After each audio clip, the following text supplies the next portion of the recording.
In May of 1961, John F. Kennedy made his only trip to Canada as president to speak to a joint session of Parliament. But that was not his first, nor maybe even his most famous visit to our country. 4 years earlier, then Senator John Kennedy came to Toronto to participate in a much-publicized debate at the University of Toronto's Hart House. Also participating in that debate was this man, Stephen Lewis, our former UN ambassador and former leader of the Ontario NDP. And it's great to have you in that chair in this studio. It's a pleasure. Named after your pal, Bill Davis. That is true. And I like that you said pal, because he is. He is your pal. Let's tell the story. How did the Hart House Debating Society manage to get this up-and-coming American political superstar to come to Toronto and debate? Well, he was still a junior senator. He wasn't yet to the elevated celestial heights that he eventually aspired to and received. So Hart House, which had a tremendous debating tradition of bringing in all the notables from around the world, managed to get to Kennedy, I guess his handlers, and persuade him to come, and come he did. It was a memorable night at Hart House. How did you get to participate in that night? Oh, well, I was a young punk who enjoyed debating. You weren't even 20 yet. I was just 20. I was 23 days before. If memory serves me, I turned... You were a week away from turning 20. I looked it up. Oh, my God. Okay. Well, I wasn't quite 20. Right. As we were saying. And I had shown an interest in debating activities at the University of Toronto. Since I failed and never graduated, it was the only thing that I was vaguely good at. And I was invited to be one of the four who faced off with Kennedy. Now, you're not even 20, and he's 40. He may not be who he became, but he's 40. He's twice your age. Were you a bit in awe of him? I was excited. I don't think I was in awe. I think it was just an exciting moment to feel that a guy who was already being discussed or already being talked of as the next president was coming to Toronto to debate, and I was getting an opportunity to have at him. On the other hand, there was tremendous controversy around it because of the exclusion of women. You anticipated my next question beautifully, because the fact is, women were not allowed to participate in that debate, not even allowed in the room. They weren't even allowed into Hart House until 1972. I mean, this was the sexist legacy of Hart House. And so the women were outside demonstrating and showing considerable hostility and animus to the debate taking place. And Kennedy showed his, I don't know, his antediluvian sentiments on what a reactionary he was. I've got the quote here. Do you have the quote? He said, "I personally rather approve of keeping women out of these places. It's a pleasure to be in a country where women cannot mix in everywhere." Amazing, amazing. What a throwback. And when you look at it now, it seems ridiculous. But he said that. He said it publicly, and he said it more than once. Did you ever talk to him about it? No, because I didn't hear him say it until after the thing was over. After the fact. But we did have a fascinating chat, which I'm glad to talk about. You and he? Well, away from the debate, you mean? Yes. After the debate was over, which was on Dulles' foreign policy, so it was filled with rambunctious laceration on both sides, we went to what was called the Bickersteth Room in Hart House. About a dozen students were invited up to have a chat with Kennedy. And we discussed a variety of issues. He hadn't been terribly impressive in the debate. There's a mythology that my side, which opposed him, won the debate. It's not true. We lost, but by a very narrow margin. And when we went up to talk to him afterwards, we asked him, why was he a Democrat? He seemed to be so equivocal. He was defending Dulles' foreign policy, which was extremely retrograde and violently anti-commie and just hawkish and primitive. And he said, well, I'm from Massachusetts. I'm a Democrat. And I asked him, are you saying, Senator Kennedy, that if you were from Maine, you'd be a Republican? And he said, absolutely. No kidding. Yeah, I remember that vividly. So he wore his party label by convenience, not by conviction. And by geography. And by geography. Right. Okay. Just one more thing on the women angle. Some women, I gather, tried to sneak in, but were caught because the nail, they were, in men's clothes, but the nail polish gave them away. Do you remember that? No, I don't. I do remember that there were women in the gallery in men's clothes who at one point towards the end disrupted the debate. I don't remember that others were excluded. I know that my wife, who came to the U of T the year after, I guess, is splenetic whenever she thinks back to Hart House and its discrimination. I hadn't realized it was 1972 before they allowed women in. That's right. That is shocking. That's right. It is shocking. Okay, at the time of this debate, he's 4 years away from being president. That's right. But you are only 6 years away from becoming a member of the Ontario legislature. So you're both kind of on the electoral track. You may not have known it yet, but you were. You weren't that far away. So I've got to ask you, was he, as a politician, any kind of inspiration for you at this time? Not really. No, not really. He was an interesting person. I dare not depreciate it given the mythology that's followed. But he wasn't terribly progressive, as was demonstrated in the views, and indeed his presidency wasn't terrifically progressive. And he was a very able, appealing personality. There's no question of that. But I didn't feel as though he was some kind of role model. And I remember being somewhat depressed by the conversation after the debate. I mean, during the debate, there was a lot of fun and a lot of heckling, a lot of liveliness in the audience. I mean, everybody was pitched very high. But after the debate, the conversation that we had, he wasn't a vigorous, progressive leader. He was pretty quiet and reserved and just, he was flailing around a bit on policy, let me put it that way. Well, he was still making his way. Although you were a New Democrat and he was a Democrat, so you would have thought you two were fairly close in something. Oh yeah, but I consider Democrats then and now as reactionaries. I never felt otherwise. I forgot who I'm talking to. Exactly. Okay. You're talking to an ideologue. He did, mind you, I think the next day, he did speak to a women's group. I gather. The following morning. I gather. And did he, do you have any recollection if he had the effect, I mean, let's face it, he was a damn good-looking man. Did he have the effect on women at that time, even though he was a senator and not yet president? I don't know whether he had the effect in terms of his appearance, but he was a charismatic personality in terms of his grooming and his presentation. I mean, he had a lot of people presenting him, and he was appealing. And I think that the women on the campus, I think they wanted to see him because they were so appalled by the exclusion of Hart House. Huh. I think it was more the sense, how dare you bring this guy onto campus and exclude the women from the University of Toronto? And they were right, of course. Do you know if he had a good time in Toronto? I think he did. I think he enjoyed his participation? Oh yeah, he certainly enjoyed the evening. He seemed to be chuckling and enjoying it, and he loved the hooting and the heckling that occurred from the audience. I had a great time. I can remember the impulse at the time was the absurdity of John Foster Dulles' policy and didn't know where he was going. So I actually sang Que Sera, Sera as an example of where Dulles stood in the world. And Kennedy was filled with occasional anecdotal comment, but it was not as rambunctious as you would think. The moment itself may have been one thing, but of course, as his legacy built, do you look back on that night with any kind of special fondness? Steve, that night elected me to the Ontario legislature.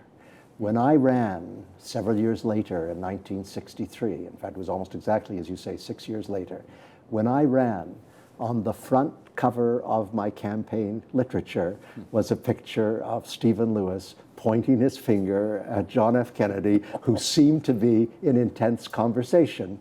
And nobody cared that I was a New Democrat. The riding was overwhelmed by the fact that I had a picture with Kennedy, clearly relatively intimate, that I passed around the riding. And I got elected because of that. You really think so? Oh, yes. I don't doubt it. I mean, it was a new riding. We had a good campaign. I was a young and upcoming candidate. And it was a Tory majority that year, so you were in the face of a good win, that's for sure. That is true. But there was no question that people were mesmerized by the idea that Kennedy had been at least part of the life of a candidate. Interesting. You mentioned earlier you didn't think he was a fabulous president, but as you think back on the 1,000 days that he did have, does a particular achievement that you would have approved of come to mind? Well, I think the solidarity after Bay of Pigs that emerged between Kennedy and Khrushchev was in fact a tremendous achievement when one thinks of the Cold War and the possibilities of all hell breaking loose. I mean, apart from going to Germany and saying I am a Berliner and those great moments, but that friendship with Khrushchev and the respect between the two was very, very special. And I think it allowed for a certain equilibrium and led to the first reduction in nuclear weapons that was negotiated. I think that was a major accomplishment. There will be some people, and I put myself in this category, who were too young to remember the missiles of October 1962. Did you think the world was coming to an end? Yes. You did? Yeah, I did. You thought you were going to war? Everybody felt we were about to go to war. It just seemed inevitable. So coming back from the brink was amazing. But it was after the brink that a certain stability emerged. And that was really surprising. And it said something of Kennedy, I must admit, it said something major of Kennedy, that he was able to adapt to the Khrushchev sort of personality and make it work. Because Khrushchev was an impossible human being. Think back to the banging of the shoe on the table of the General Assembly of the UN. But that may have helped to save the world. Where were you on November 22nd, 63? I was in a delicatessen having a corned beef sandwich. What city? In Toronto at Switzer's, the old Switzer's Deli Downtown? on downtown on Spadina. I remember it quite vividly. How did you get the news? On a television set in the delicatessen itself, and it was well, it was terrifying. All of us felt that way. Set the scene. What happened in that restaurant when the news came across? People cried. There was silence and then tears. And all of us, stunned, walked out and talked to everyone about this terrible loss. It felt like the end of the world because so much was on his shoulders and so much was invested in Kennedy as the man and the hopes that surrounded him. So it was so violent and instantaneous and overwhelming. It was extraordinary. Did people ask you in the restaurant? They knew, obviously, of your connection to him. Yeah. Well, I don't know whether they knew of the connection, but they certainly knew that I was politically active and another politician. And so there was some comment, but there was mostly a kind of dreaded silence.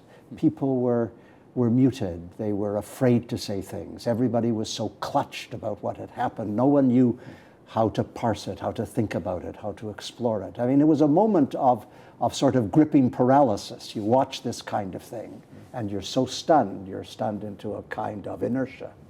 So you're not thinking through at this moment, is this a one-off or is this a coup d'etat? No, you're not at the moment. No, you're working just with the shock. Huh.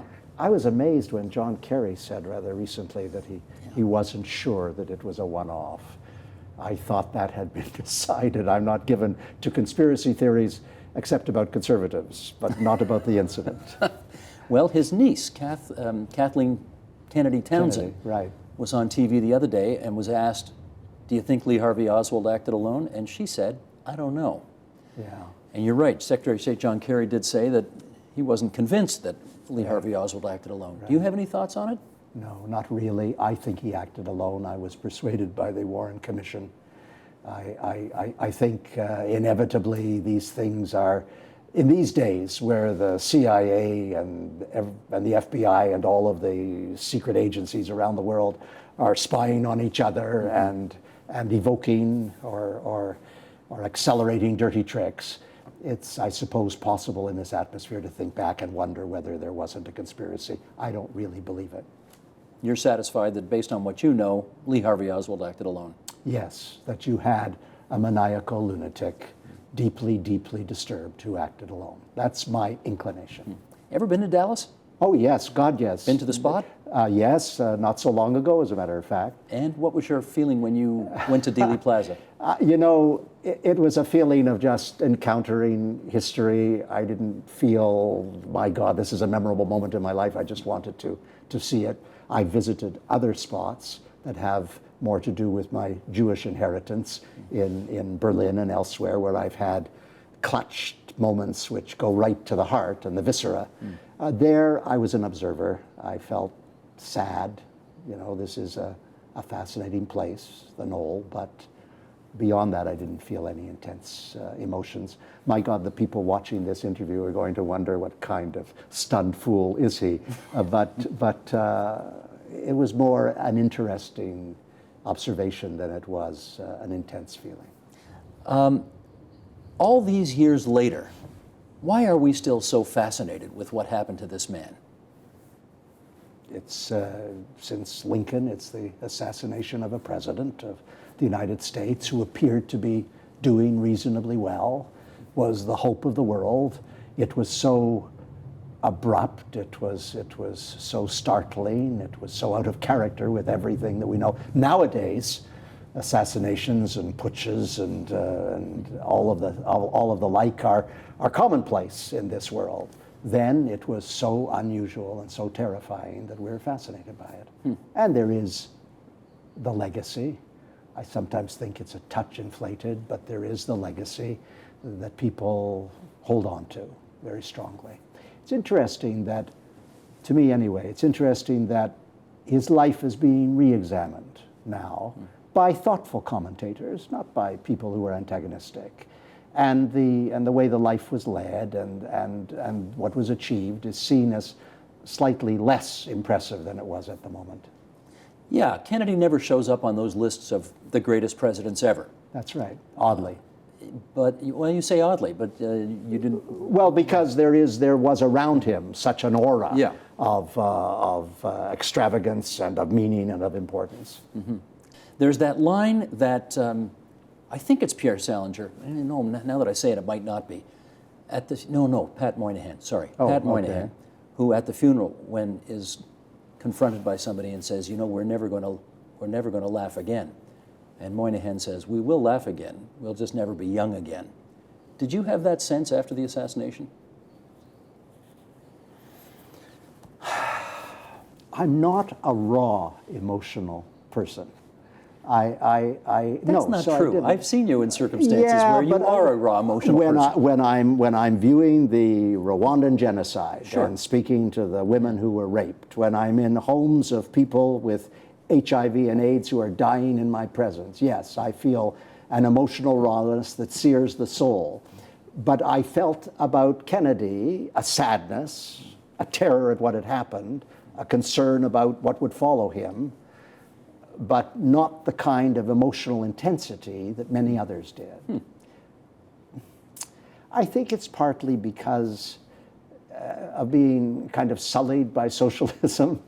You know, when you have such intense ideological convictions, everything falls within that frame, and the likes and dislikes emerge within. That's the way you measure things. So isn't it interesting how much I love Bill Davis? You've got the title of your autobiography now whenever you decide to write it. How much I loved, Sullied by socialism. There it is right there. Sullied by socialism. Well, I don't mind admitting it. It's probably true.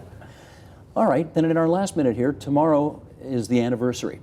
Tomorrow, the 22nd of November, 1963. And I wonder if at 1:30 Eastern Time, I know I'm going to be thinking about it, will your mind turn to those events in Dealey Plaza of 50 years ago? I'll actually be on my way to the airport. How's that for Where are you off to now? How's that for a banality? Just New York. and I, yes, I'll probably want to think about it for a moment at that time. I mean, how does one escape it? Every newspaper, every television clip, everything will surround it and say something about it, and so inevitably the mind veers towards it. But will I slump in the seat of the taxi and feel bereft? Not really, not really. I'll feel sad that a major figure in the world who accomplished some positive things and was brutally, ruthlessly, and insanely assassinated. That's a great loss. I respect that in individual human terms. That's Stephen Lewis, our former UN ambassador who debated John F. Kennedy, then a senator at the University of Toronto. More than 50 years ago. Thanks so much for being here. It's a great pleasure. Thank you. Support Ontario's public television. Donate at tvo.org.